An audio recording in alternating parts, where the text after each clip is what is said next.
YCP ఎమ్మెల్యేలు వచ్చి సంతకాలు పెట్టేసి వెళ్ళిపోవటం అసలు కరెక్టేనా? దొంగచాటు నుంచి సంతకాలు పెట్టి కర్మందుకు పెట్టింది నాకు అర్థం కాదు. రోడ్ల కన్నా సరే, పెన్షన్లు కానీ సరే, ఆర్థికంగా సరే అన్ని రకాలుగా బాగుంది. బాగలేదు, అన్నీ బాగుంది.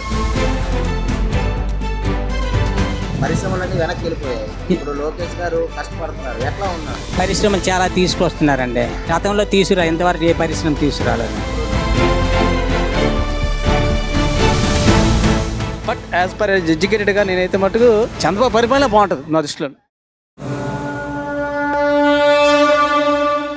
ఈ సమావేశాలు జరిగిన వైసీపీ ఎమ్మెల్యేలు వచ్చి సంతకాలు పెట్టేసి వెళ్ళిపోవటం అసలు కరెక్టేనా?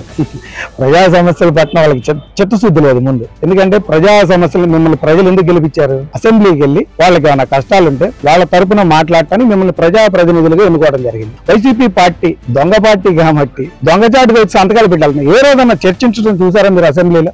ఇది వైఎస్ఆర్సీపీ పార్టీ యొక్క వైఖరి. పర్వాలేదు, బాగానే ఉంది. ఏ విధంగా అన్ని రంగాల్లోనే అంటే ఇంతకు ముందు ఏంటంటే ప్రజల కోసం ఆలోచించేవారు, ఇప్పుడు స్టేట్ కోసం ఆలోచిస్తారు. అన్ని రకాలుగా చూస్తున్నాం కదా పేపర్లో, అట్లా మన కళ్ళ ముందే అన్ని రకాలుగా బాగానే ఉన్నాయి. రోడ్లు ఎక్కడ పడితే అక్కడ, మన రోడ్లే చూసుకోండి, ఇప్పుడు ఎక్కడ అలాగేమి పాడుగా ఏమి లేవు కదా.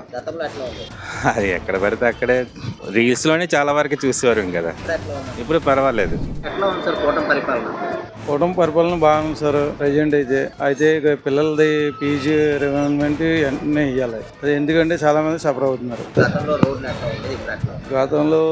గతంలో అంటే బాగోగే కదా, రివర్స్ లో పరిపాలన వచ్చింది. డెవలప్ పూర్తిగా ఉంది సార్. ఎందుకంటే ఇండస్ట్రియల్ వస్తున్నాయి. తర్వాత మనకి గత ప్రభుత్వం ఏంటంటే మనం అవకాశం ఇస్తే చేసుకోలేకపోయారు. రోడ్ల కన్నా సరే, పెన్షన్లు కానీ సరే, ఆర్థికంగా సరే అన్ని రకాలుగా బాగుంది. బాగలేదు, అన్నీ బాగుంది. లోకేష్ కంపల్సరీ 100% తెస్తారు పరిశ్రమలు. బాబు దగ్గర బాగా సహకరిస్తాడు, పవన్ కళ్యాణ్ ఇంతకన్నా సహకరిస్తాడు, నరేంద్ర మోడీ మన ఈ ముగ్గురు నాయకుల మీద మంచి బోజు ఉంది. ఆంధ్రప్రదేశ్ బాగా డెవలప్మెంట్ అవుతుంది. బాగుందండి. రోడ్లు చాలా బాగున్నాయండి.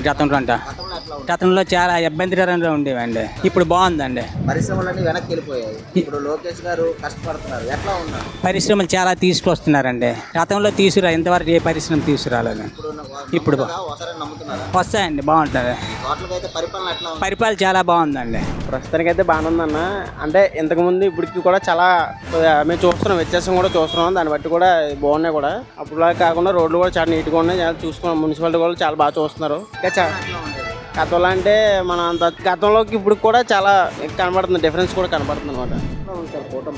బాగా ఉంది పరిపాలన, అడ్మినిస్ట్రేషన్ పరంగా బాగా ఉంది. సీనియర్ నాయకుడే కదా సార్, జూనియరే కదా. అది బాగుంటుంది అనుకుంటున్నాను. అది లోకేష్ గారు ఆధ్వర్యంలో కాబట్టి బాగుంటుంది. ఎందుకంటే ఇంతకుముందు గత ప్రభుత్వం అంటే అది అంత డిస్టర్బెన్స్ అంతా. మనం అటు నుంచి మనం ఇంకొక పార్టీ గురించి మనం దూషించలేం కానీ, బట్ యాజ్ పర్ ఎడ్యుకేటెడ్గా నేనైతే మటుకు చంద్రబాబు పరిపాలన బాగుంటుంది నా దృష్టిలో.